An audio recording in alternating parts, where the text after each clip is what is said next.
प्रथम लागो दऊ चरण को नैनिए न छुड़ैया खिना लाख तले लाल एड़िया मेरे जीव के यही जीवना मेरे जीव के यही जीवना। मैं अपने जीवन को सीधा श्यामा जी के चरणों में हमेशा ध्यान करने की अनुकंपा और मनोबल हमेशा श्री राज जी की मेहर बनी रहे। और हे सुंदर सा जी, यही हम लोग का इस जीव का जीवन है। प्रथम सब काम छोड़ करके प्रथम काम कहते हैं कि श्वास श्वास निज नाम जपो कि बेथा सांस जन कोय ना जाने इस सांस को आवन हो ये न होए। पता ही नहीं चलता कब यह सांस एक जा रही है और वो भी आएगी कि नहीं आएगी, ये किसी को भी पता नहीं है। इसलिए सर्वप्रथम अब यह कोई जरूरी नहीं है कि आप उठ सुत करके पहले नहाएं, श्री राज जी की सेवा में बीत जाएं, ये कोई ज़्यादा जरूरी नहीं है। सर्वप्रथम जरूरी है एक नियम को बना लेना। जिस कर्म में हो, जिस रास्ते पे हो, वही आपका सबसे बड़ी भक्ति होगी। क्या?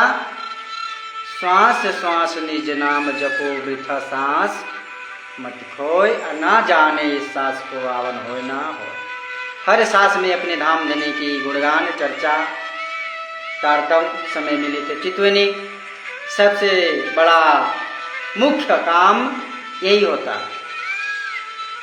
कह रहे ना, प्रथम लागू दो चरण को धनिए ना छुड़ायो लाख तली लाल एड़िया मेरे इस जीव को यही जीवन है।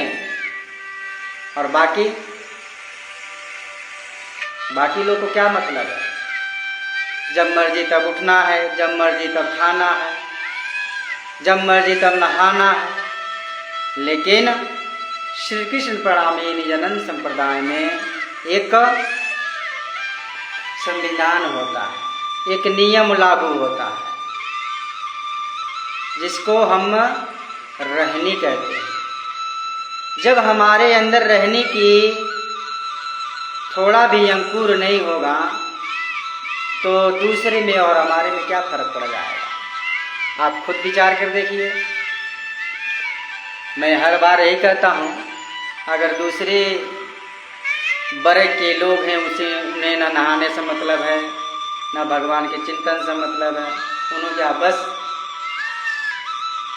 उनको तो हाय हाय हाय हाय क्या लगी है? ये उठ सुत करके काम पे भागना, ये काम इतना कर लो, ये काम उतना कर लो। काम पर तो सब कोई करता है। मैं भी ये नहीं कहता हूँ कि काम पर ना करो, काम करो, लेकिन सर्वप्रथम उस परमात्मा जो हम लोगों की इस सांस को भर रहा है, छोड़ रहा है, वही तो सब कर रहा है। सोचिए वह अपना सांस बंद कर दे तो राम नाम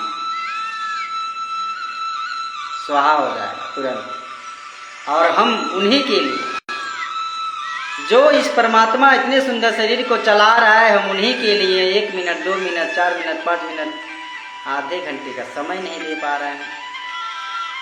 सब काम के लिए समय है, लेकिन अपने इष्ट के लिए समय नहीं है। हाय रे, वह परमात्मा भी हंसते होंगे, वाह हमने एक मनुष्य तन बनाया, 84 लाख योनियों के बाद में भी इतना इसने गुजारिश किया और इतना सुंदर शरीर बनाया, और जाके यह भी कीड़े मकोड़े जैसा हालत बना लिया। इसके पास तो समय ही नहीं है। और मैं क्या कहता हूँ हर बार, कर्म प्रधान। ऐसा नहीं कि हम बैठ गए हैं तो केवल भक्ति बाणी चर्चा ही करते रहने। परमात्मा ने इतना अच्छा सब कुछ दिया है, हाथ दिया है। मैं यही कहता हूँ, मैं तो किसान हूँ, अगर हम लोग खेती किसानी ना करेंगे तो फिर खाएंगे क्या? खाली बैठने से भी नहीं होगा। लेकिन अपने काम करते हुए भी उस धनी का, उस परमात्मा का, उस पूर्ण परमात्मा का, अपने इष्ट का, कोई भी समाज का कोई भी वर्ग हो, उनका हमेशा शुक्राना करना चाहिए। बोलो श्री कृष्ण लाल की जय, श्री प्राणनाथ आचार्य की जय। सबसे मेहर उन्हीं का है। ना जाने कब इसको पत्ता काट दे। जैसे वृक्ष में इतने हरे भरे पत्ते हैं और वह पत्ता धीरे धीरे अपने समय बीतता जाता है, कोई पत्ता हरा ही गिर जाता है किसी रोगा कारण। तो है जिंदगी की कब किसी की घड़ी आ जाए यह कोई नहीं जानता। लेकिन इतना तो हम जानते हैं, इस सांस को, इस शरीर को चलाने वाले वही हैं, ये सबका मालिक एक है। तो हम इतना भी अहंकार में, अपने काम में इतना भी बिजी ना हो जाएं कि हम अपने पूर्ण परमात्मा के लिए 5 मिनट 10 मिनट के लिए भजन भी ना कर पाएं। समय से पहले अगर हम लोग अपने रहनी पे नहीं आएंगे तो बहुत बड़ी हंसी होगी। और ना जाने फिर कितने बार इस योनियों में आना पड़ेगा, जाना पड़ेगा, इसका कोई कल्पांत नहीं है। जैसे सब धर्मों ने गाया है, 84 लाख योनियों के बाद एक सुंदर सा शरीर मिला है, तो इसमें भक्ति भजन करना ही सर्वप्रथम मान्य है।